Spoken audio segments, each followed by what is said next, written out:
Hi, welcome. I'm Eric Linter with Starspeak for the second half of August, your horoscope. And we start actually on the 17th with a beautiful trine between Venus and Pluto, and the healing power of love is very much with us. So, love, it's in all its many guises, is to be noticed, appreciated, and talk about it, express it, come from your heart and be grateful for those encounters that have enriched your life in any way. We are entering into eclipse season, and on the 18th, there's a lunar eclipse with the full moon in Aquarius. And remember, around eclipse time, things don't always go as planned. And this is the first of 3 eclipses that'll take us well into September. So we all have to kind of be on our toes and adapt to changing circumstances. New information can come to light. Other things can enter into our thinking that incline us to change our point of view. This process is going to be accelerated as Mercury moves into a conjunction with Jupiter. It fuels optimism, and in the sign of Virgo, we could get caught up and not see things in proper perspective. So, don't get obsessive. Find some way to trick your own mind and to look at the bigger picture. It's definitely important to see the forest for the trees.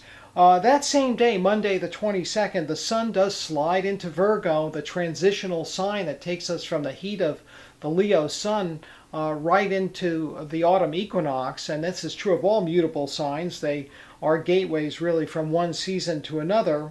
But, there's a sense that change is in the air, and some of us, despite our, late summer travels and vacation plans, also have in the back of our minds that back to work, back to school also lies ahead.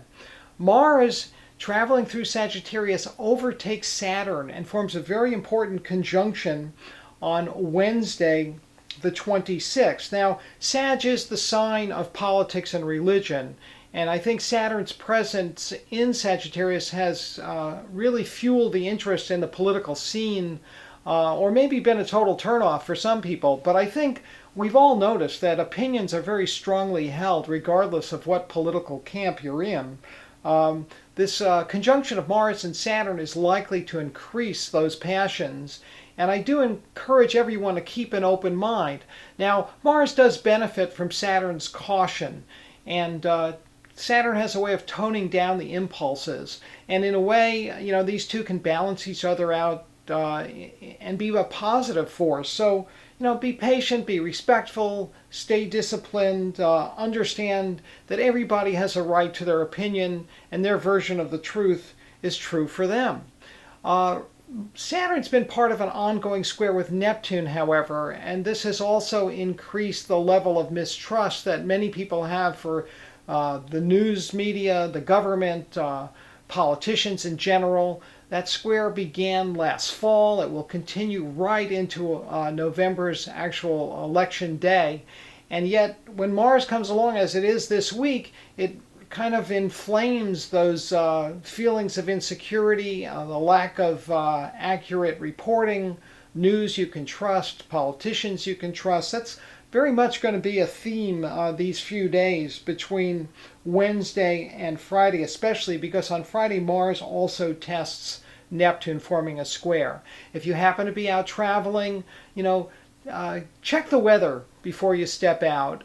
There's a heightened risk here of floods and wind and other types of weather events.